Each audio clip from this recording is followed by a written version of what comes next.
বিশ্ব সংবাদে আপনাদের স্বাগত। সংবাদের শুরুতেই শিরোনাম, পরে বিস্তারিত। শুরুতে জানিয়ে দেব ইসরায়েলি বাহিনীর বিরুদ্ধে অত্যাধুনিক হামলার প্রস্তুতি হামাসের।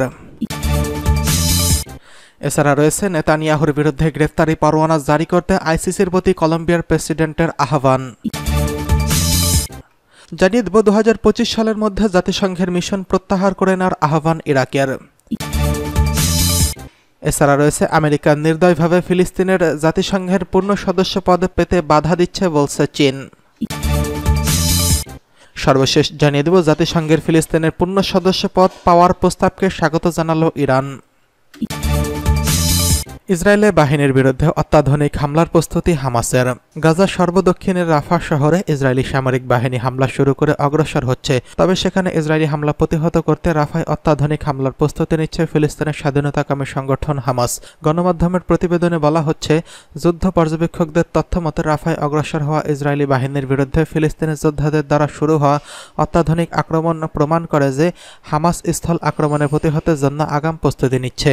Institute for study of war critical threats project report করছে যে শুক্রবার ফিলিস্তিনের যোদ্ধারা রাফাতে ইসরায়েলি বাহিনীর উপর 3টি কৌশলগত অত্যাধুনিক আক্রমণ চালায়। তাতে থার্মোবরিক বোমা, রকেট চালিত গ্রেনেড এবং এন্টি পার্সোনাল রকেট ব্যবহার করা হয়। ISWS-CTP নামে দুটি মার্কিন থিঙ্ক ট্যাঙ্কের প্রতিবেদন অনুসারে হামাস বাহিনী ও যোদ্ধারা শুক্রবার পূর্ব রাফায় ইসরায়েলের সৈন্যদের উপর 18টি হামলা চালায়। থিঙ্ক ট্যাঙ্কগুলো বলছে, হামাস যে আক্রমণ চালিয়েছে তার জন্য পরিকল্পনা, সমন্বয় ও সংগঠনের প্রয়োজন। তারা আরও জোর দিয়ে বলেন, রাফায় হামাস ব্যাটালিয়নগুলো সমন্বিত যুদ্ধ ইউনিট ইসরায়েলি ক্লিয়ারিং অপারেশনের বিরুদ্ধে প্রতিরক্ষা স্থাপন করতে পারে। এদিকে হামাস শুক্রবার রাফা ও গাজা সিটিতে প্রতিরোধ জোরদার করেছে। তাদের পাল্টা আক্রমণে অন্তত 4 ইসরায়েলি সৈন্য নিহত হয়েছেন এবং আরও কয়েকজন আহত হয়েছেন। হামাসের সামরিক শাখা আল কাসামস ব্রিগেড যুদ্ধক্ষেত্রের সর্বশেষ তথ্য অনুসারে তারা ইসরায়েলি সৈন্যদের উপর গুপ্ত হামলা চালিয়েছে। তারা অ্যান্ট আর্মার ক্ষেপণাস্ত্র এবং বেশ কয়েকটি স্বল্প পাল্লার রকেট দিয়ে তাদের উপর হামলা চালানোর কথা জানিয়েছে। ইসরায়েলি সামরিক বাহিনী শুক্রবার সকালে জানায়, তাদের সৈন্যরা রাফাতে হাতাহাতি যুদ্ধ করছে। তারা বেশ কয়েকজন বন্দুকধারীকে হত্যার দাবি করেছে। পরে তারা স্বীকার করে জয়তুন এলাকায় একটি বিস্ফোরণে তাদের 4 সৈন্য নিহত হয়েছেন। এর ফলে গাজার স্থল হামলা শুরুর পর নিহত ইসরায়েলি সৈন্যের সংখ্যা দাঁড়ালো 271 জনে।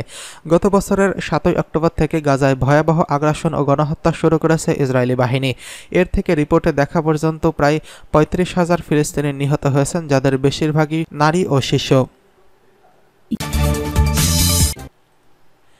এদিকে নেতানিয়াহুর বিরুদ্ধে গ্রেফতারি পরোয়ানা জারি করতে আইসিসির প্রতি কলম্বিয়ার প্রেসিডেন্টের আহ্বান। ইহুদিবাদী ইসরায়েলের যুদ্ধবাজ প্রধানমন্ত্রী বেঞ্জামিন নেতানিয়াহুর বিরুদ্ধে গ্রেফতারি পরোয়ানা জারি করতে আন্তর্জাতিক অপরাধ আদালত বা আইসিসির প্রতি আহ্বান জানিয়েছে কলম্বিয়ার প্রেসিডেন্ট গুস্তাভো পেত্রো। ফিলিস্তিনের অবরুদ্ধ গাজা উপত্যকায় দখলদার ইসরায়েলি সেনারা যে বর্বর আগ্রাসন ও গণহত্যা চালাচ্ছে তার প্রতিবাদে তিনি নেতানিয়াহুর বিরুদ্ধে গ্রেফতারি পরোয়ানা জারির আহ্বান জানান। গতকাল শুক্রবার সামাজিক যোগাযোগ মাধ্যম এক্স পেজে দেওয়া এক পোস্টে গুস্তাভো বলেন, নেতানিয়াহু গাজা উপত্যকায় গণহত্যা বন্ধ করবে না, এজন্যই তার বিরুদ্ধে গ্রেফতারি পরোয়ানা জারি করা দরকার।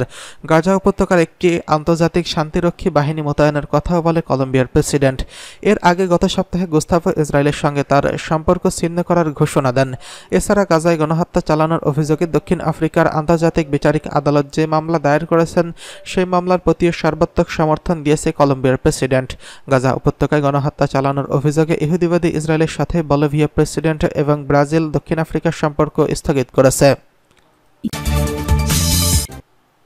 2025 সালের মধ্যে জাতিসংঘ মিশন প্রত্যাহার করে নেওয়ার আহ্বান ইরাকের। 2025 সালের মধ্যে দেশটিতে থাকা জাতিসংঘের কয়েক দশকের রাজনৈতিক মিশন শেষ করার আহ্বান জানিয়ে ইরাক সরকার বলছে ইরাকের বাহিনীটি আর প্রয়োজন নেই। শুক্রবার ফরাসি গণমাধ্যম AFP তাদের হাতে আসা একটি চিঠির বরাত দিয়ে এই কথা জানিয়েছেন। নিরাপত্তা পরিষদে পাঠানো নথিতে ইরাকি প্রধানমন্ত্রী মোহাম্মদ শিয়া আল সুদানি ধারাবাহিকভাবে ইরাকের সরকারের ইতিবাচক উন্নয়ন ও অর্জনের পাশাপাশি জাতিসংঘ মিশনের ম্যান্ডেট পূরণ করার কথা তুলে ধরেছেন।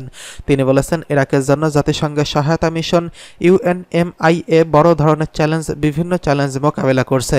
ফলে ইরাকে কোনো রাজনৈতিক মিশন থাকার ভিত্তি এখন আর বিদ্যমান নেই। 2023 সাল থেকে মিশনটি ইরাকে বিদ্যমান রয়েছে। 2025 সালে 31 ডিসেম্বর মিশনটি তুলে নেওয়ার আহ্বান জানিয়ে আল সুদানি সুনির্দিষ্টভাবে বলেছেন, এই সময়ের মধ্যে মিশনটি শুধুমাত্র অর্থনৈতিক সংস্কার পরিষেবা ব্যবস্থার টেকসই উন্নয়ন, জলবায়ু পরিবর্তন এবং অন্যান্য উন্নয়ন খাত সম্পর্কিত বিষয়গুলো ফোকাস করবে।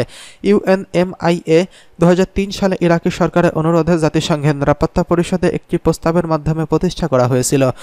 এটি প্রতি বছর নবায়ন করা হয়। মিশনটি সরকারকে রাজনৈতিক সংলাপ ও সমঝোতার পাশাপাশি নির্বাচন ও নিরাপত্তা খাতের সংস্কারে সহায়তা করার পরামর্শ দেয়। এ মাসের শেষে মিশনটি বর্তমান ম্যান্ডেট মেয়াদ শেষ হতে চলায় আগামী সপ্তাহে এর নবায়ন করা নিয়ে নিরাপত্তা পরিষদে আলোচনার কথা রয়েছে। আমেরিকা নির্দয়ভাবে ফিলিস্তিনের জাতিসংঘের পূর্ণ সদস্যপদে বাধা দিচ্ছে বলছে চীন। ফিলিস্তিনের জাতিসংঘের পূর্ণ সদস্যপদের জন্য সাধারণ পরিষদের সমর্থন দেওয়ার বিষয়কে স্বাগত জানিয়ে চীন বলেছেন, মার্কিন যুক্তরাষ্ট্র নির্দয়ভাবে এই প্রচেষ্টাকে বাধা দিচ্ছে। শুক্রবার জাতিসংঘের সাধারণ পরিষদের ভোটে এ সংক্রান্ত প্রস্তাবনা পাশ হয়। পরিষদে 193 সদস্য দেশের মধ্যে 143টি দেশ প্রস্তাবের পক্ষে ভোট দেয় আর বিপক্ষে ভোট দেয় যুক্তরাষ্ট্র, ইসরায়েল সহ মাত্র 9টি দেশ। ভোটদানে বিরত ছিল 25 দেশ।